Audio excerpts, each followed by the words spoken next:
At 80, the cowboy with the voice of thunder still refuses to rest. He didn't fade with time, he surged. His biggest triumphs came after 70, with his first major award arriving at 78. But behind the gravelly charm lies a history of heartbreak. His father died thinking he'd fail. His daughter once unleashed a violent attack on his wife. His family life fell apart. Though he eventually rebuilt those bonds, the wounds never truly healed. The man known for playing rugged heroes faced his hardest battles off camera, where no script, no director, and no second take could save him. Born on August 9, 1944, in Sacramento, Sam Elliott came from humble, gritty stock. His roots ran deep in Texas soil. His mother, Glynn, once a state diving champ, later shaped minds as a teacher. His father, Henry, wrangled dangerous wildlife for the Department of the Interior. They weren't stars. They were salt of the earth, tough as boot leather, and proud of it. Elliott's early days in Hollywood Park were nothing like the glitz the name suggests. His dad tended begonias in a homemade greenhouse. The family hit the state fair every year. Sam sang in the church choir before he even understood what the lyrics meant.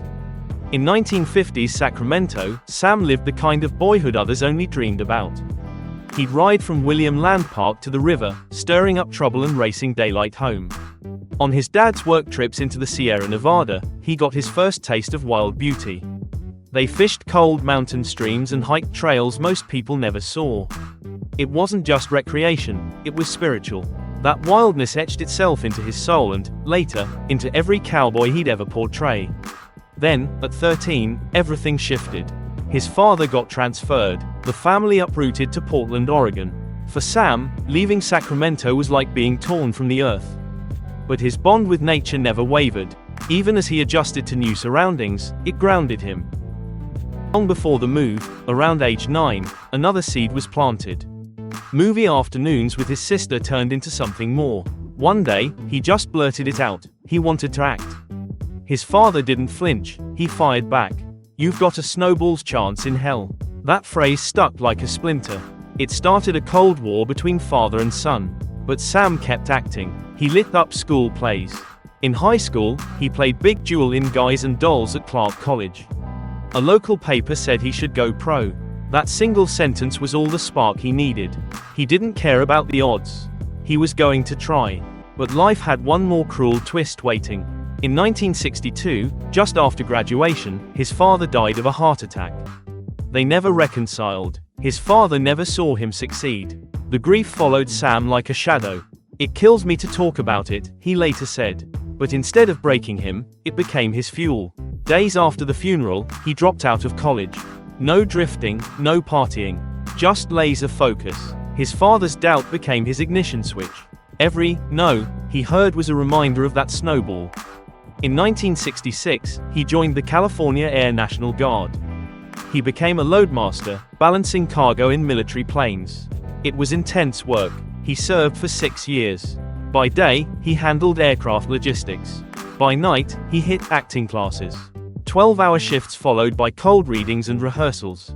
That grit defined him. He never saw combat, and it haunted him. The guilt stayed with him. It gave weight to his future military roles, especially in We Were Soldiers. By 1967, he'd made it to Los Angeles, with just $100 to his name and a car to sleep in. He was rejected 87 times that first year. Casting agents didn't know what to do with a 6 feet 2 inches guy. He worked construction for $1.25 an hour and walked into auditions covered in drywall dust. His first film gig was as an extra in The Way West, $50, no lines. Just one day on set. Then came a break. In 1968, director Leo Penn gave him 3 lines on Judd for the defense. Just 3, but his voice turned heads. Producers rewrote the scene to keep him in. The voice that once felt like a curse finally became a key. Eventually, that baritone would be worth $1 million in insurance. But early on, it earned him just $3,800 in 1968, about $33,000 in today's money. Still, he was building something. Directors began noticing the look, the presence, the aura. For The Way West, he bulked up with 5 a.m. workouts. When he auditioned for Gunsmoke, he even lowered his voice by 12 hertz. Casting notes called him Walking Testosterone and John Wayne's Ghost. Yet resistance lingered. One producer mocked his military service, calling it playing soldier. That almost made him quit. Instead, it lit another fire. He vowed to never play a soldier or cowboy without putting his soul into it. Because to him, it wasn't acting, it was truth. And then fate played a strange game. In 1969, Elliott and his future wife, Catherine Ross, were in the same movie, but never met. He was a nameless card player in Butch Cassidy and the Sundance Kid. Just watching Redford show off. Meanwhile, Ross starred as one of the leads. They shared a project, maybe even a set, but not a moment. Nearly 10 years would pass before they'd meet properly, on a spooky thriller set in London. Elliott's early career didn't scream Hollywood cowboy. In fact, his first lead role was in a horror flick, about frogs. Yes, Frogs, a 1972 eco-horror where nature turns against humanity. Elliott played a wildlife photographer trapped on a creepy island. It opened in 38 theaters and made nearly $500,000 in 17 days. Critics panned it. Rotten Tomatoes sits at 26%, Metacritic at 51%. But Elliott earned praise. One review noted the frogs didn't do any killing, but still highlighted Sam's grounded performance. Oddly, Frogs never vanished. It aired as recently as 2022 on Metiv Svengoolie. Curious legacy for a film about vengeful amphibians. But Elliott wasn't looking for fame. He took the long road, TV gig by TV gig. In 1969, he returned to Judd for the defense. Then came westerns like Lancer, where he played multiple characters. That led to Mission Impossible in 1970-71, as Doug Robert. Then Gunsmoke again, even cowboy beer ads for Falstaff. He wasn't a star yet, but audiences started to feel he belonged. He didn't command the screen, he fit into it. His TV breakthrough came in 1975 with I Will Fight No More Forever. A powerful drama about the Nez Perce people. That role led to his 1976 lead in Once an Eagle, opposite Amy Irving and Melanie Griffith. Bit by bit, the cowboy began to take shape.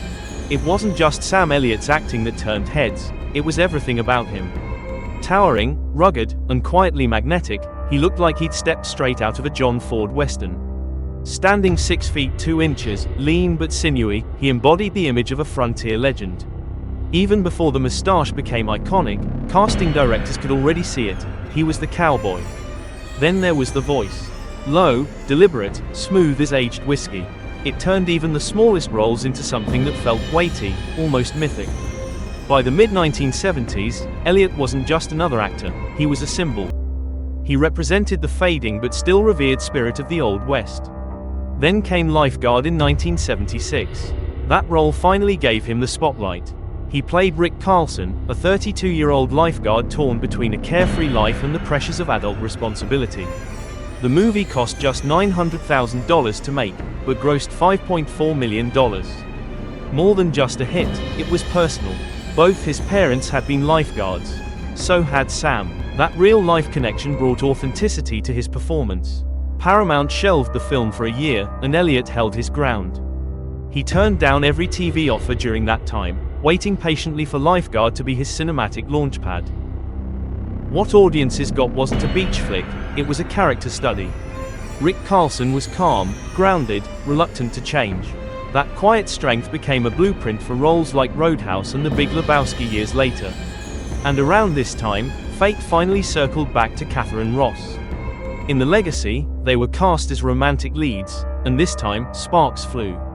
Ross was still married. Elliott was single at 34. He once joked that on Butch Cassidy, he was just a shadow on the wall while she chased the cinematographer. Now, everything had changed. After filming Wrapped, Ross filed for divorce. In 1984, she and Elliott tied the knot. Soon after, they welcomed a daughter, Cleo Rose. This marriage would be different. Unlike her 4 previous ones, which each ended within 5 years, this one lasted. Over 4 decades strong, they're still together. As the 80s rolled in, Elliott leaned into the cowboy legacy he once resisted. In 1979, he joined Tom Selleck in The Sacketts, a Louis Lama miniseries. Elliott played Telephone Sackett, the eldest of 3 Civil War brothers searching for a new life. Filmed across Colorado, Arizona, and California, the series resonated with genre fans. In 1982, he and Selleck reunited for The Shadow Riders, another Lama story. This time, Elliott played a former Confederate trying to rescue his kidnapped kin. Ross also joined the cast, marking their first real on-screen collaboration since falling in love. These westerns solidified Elliott's image as a modern-day cowboy. With his Texas roots, and even a relative who fought at the Alamo, it felt more like destiny than casting. In 1983, he took a bold step with The Yellow Rose. Playing Chance McKenzie, the illegitimate son of a powerful rancher, he was front and center on a major network. The show opened strong, 16.1 million tuned in for the premiere. But ratings fell, and NBC cancelled it after just 22 episodes. Still, it made a cultural dent. The theme song hit #1 on Billboard's country chart. They even re-aired the entire series in 1990, thanks to a cult following. Even when projects faltered, Elliott left a mark. He was unforgettable. Then came Mask, a role he nearly missed. In early 1985, Elliott was in Hawaii on his honeymoon with Ross. When the call came to audition, he said no. He was enjoying paradise. But Ross had other plans. She quietly contacted his agent and said, "I'll get him there." That single move changed everything. Elliott flew back, auditioned, and landed the role of Gar, a biker with a gentle soul, partner to Cher's character and mentor to a disfigured teen. This wasn't a cowboy or soldier, it was something deeper. Gar had pain, warmth, loyalty. Critics took notice. With Mask, Elliott showed emotional depth without losing his edge. It marked the beginning of a new phase, on screen and off. He married Ross on May 1, 1984. Her fifth marriage. His first. Their daughter, Cleo Rose, was born just 4 months later. By the time Mask premiered, Elliott was balancing new fatherhood with a rising career. The man who once symbolized stoic independence now had a family to protect. When asked about their lasting marriage, Elliott kept it simple. You work past the shit. You don't walk away from it. His career pivoted again in the late 80s. Between 1987 and 1989, he stepped into action. First came Fatal Beauty with Whoopi Goldberg, gritty and fast-paced. Then Shakedown, where he played a narcotics cop alongside Peter Weller. Roger Ebert called him strong, unsubtle, but convincing. The $6 million film earned $10.1 million, not a blockbuster, but respectable. Then came Roadhouse in 1989. Wild, bloody, and unapologetically bold. Patrick Swayze may have been the lead, but Elliott held his own. With a $15 million budget, the film grossed over $61 million worldwide. His long hair, leather jacket, and bone-deep cool made him a cult icon. He wasn't just acting, he was the guy you didn't mess with. In the early 90s, he turned his eye back to the West, this time with awards in reach. In 1991, he co-wrote and starred in Conaher, based on a Louis Lama novel. It was more than another cowboy role. Elliott helped shape the story, produced it, and starred opposite his wife. His authenticity paid off. He earned a Golden Globe nomination. The film won the Bronze Wrangler Award for Western Excellence. It was validation, not just for his acting, but his storytelling. Then in 1995, he played Wild Bill Hickok in Buffalo Girls. Alongside Angelica Houston and Melanie Griffith, Elliott added gravity to the cast. The miniseries snagged 11 Emmy nominations. Elliott received his first nod for Outstanding Supporting Actor. He'd proven his power, on the big screen, on television, and everywhere in between. But in 1998, he surprised everyone. He stepped into a bowling alley and narrated one of the weirdest cult classics ever made. The Big Lebowski wasn't about cowboys, but Elliott played the stranger-like one. With just a few minutes of screen time, he left an unforgettable impression. Sometimes there's a man, well, he's the man for his time and place. That line became legend. The Coen brothers had found the perfect mythical voice. Part narrator, part philosopher, part ghost. Elliott wasn't just a character, he was a cosmic presence. Suddenly, a new generation knew who he was. And in the 2000s, his voice became his greatest weapon. Deep, resonant, unmistakably American, he became the narrator for everything. In 2008, he became the voice of Smokey Bear. A perfect fit. Both were born on August 9, 1944. Then came the iconic Beef. It's What's for Dinner campaign. After Robert Mitchum, Elliott was the natural heir. Cars came next. Ram trucks followed. His voice was the brand. Kids even knew it from animated films. In Barnyard, he voiced Ben the cow, and sang, "I Won't Back Down." He didn't need a screen to be remembered. But he wasn't ready to hang up the spurs just yet. In 1998, he returned to the West with the High-Low Country. As Jim Ed Love, he represented the fading old guard, a rancher caught in the tide of change. Then in 1999, he played lawman Bill Tillman in You Know My Name. Elliott produced and starred. A full circle moment. He wasn't chasing the myth anymore. He was it. Back to dusty roads and moral fights, but this time, with more weight, more soul, and more command than ever before. In 2000, Sam Elliott stepped away from the West, if only briefly, and into the world of live television. On April 9th, he appeared in Fail Safe, a live black and white Cold War drama with George Clooney, Harvey Keitel, and even Walter Cronkite introducing the show. Elliott played Congressman Raskob, a serious role in a tense, high-stakes story. No horses, no deserts, just politics and nuclear threat. That same year, he appeared in The Contender, a sharp, timely political drama about America's first female vice presidential nominee. Once again, Elliott didn't need to be the star. He just needed to show up and bring gravity. And he did. Two very different projects. One message loud and clear: this man could play more than cowboys. Then came a surprise. In 2003, Elliott stepped into the world of comic book movies, playing General Thaddeus Thunderbolt Ross in Hulk. He wasn't just another military man, he was a four-star general, a father figure wrapped in duty and regret, staring Bruce Banner down with cold, unforgiving eyes. Elliott didn't even read the script. He said yes to work with director Ang Lee. That's how much faith he had in the project. His line, "I'm the guy who had your father tossed away, and I'll do the same with you," wasn't just a threat. It was a warning backed by a lifetime of regret and steel. 4 years later, in 2007, he returned to the comic book world again, this time in Ghost Rider. The Caretaker, a mysterious cowboy guiding Nicolas Cage's character through a world of demons and damnation, Elliott brought that same blend of calm, strength, and mystique. His voice once again did most of the heavy lifting. He didn't need a special effect to feel supernatural. By now, even audiences who didn't know Tombstone or Lifeguard were starting to recognize Sam Elliott. In 2009, he showed up briefly in Up in the Air, opposite George Clooney. Just one scene, playing a pilot named Maynard Finch, but that one scene landed in a film with 6 Oscar nominations and over $160 million at the box office. In 2009, did you hear about the Morgans? Seemed promising: Hugh Grant, Sarah Jessica Parker, and Sam Elliott as a cowboy husband. But it opened the same weekend as Avatar and struggled, earning only $6.6 million in its opening weekend. The film barely crossed $85 million globally. By 2015, Elliott was 71, entering what would become the best decade of his career.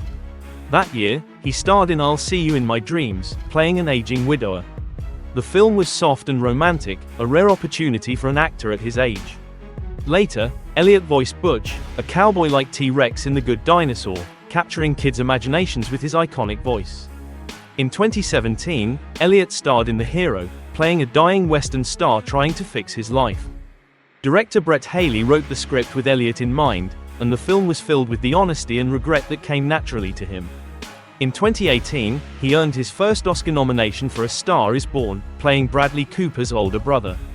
His steady, gravelly voice became the film's emotional anchor. In 2021, Elliott returned to the West in 1883, playing Shay Brennan, a man carrying a lifetime of sorrow and wisdom. His performance became the heart of the story. By 2023, at 78, Elliott received the Screen Actors Guild Award for Outstanding Performance. After 55 years in Hollywood, he considered it his most meaningful moment. 80, Elliott is still going strong. In 2025, he joined Landman, another Taylor Sheridan series, and may return for Roadhouse's Amazon reboot. He's still lending his voice to projects like Family Guy and Smokey Bear, remaining an enduring figure in pop culture. However, not everything in Elliott's life has been Hollywood scripted. In 2011, tragedy struck when his daughter, Cleo Rose, attacked her mother, Catherine Ross. After years of silence, Cleo slowly began to heal. In 2023, she posted a rare photo, signaling progress. In 2024, the family appeared stronger, with Cleo sharing simple moments with her mother. Sam and Catherine have been married since 1984, a testament to their enduring bond. Elliott has often said, "You work past the shit. You don't walk away from it." Through personal and professional challenges, Elliott's story is one of resilience and quiet strength. He's never given up, and his career continues to thrive.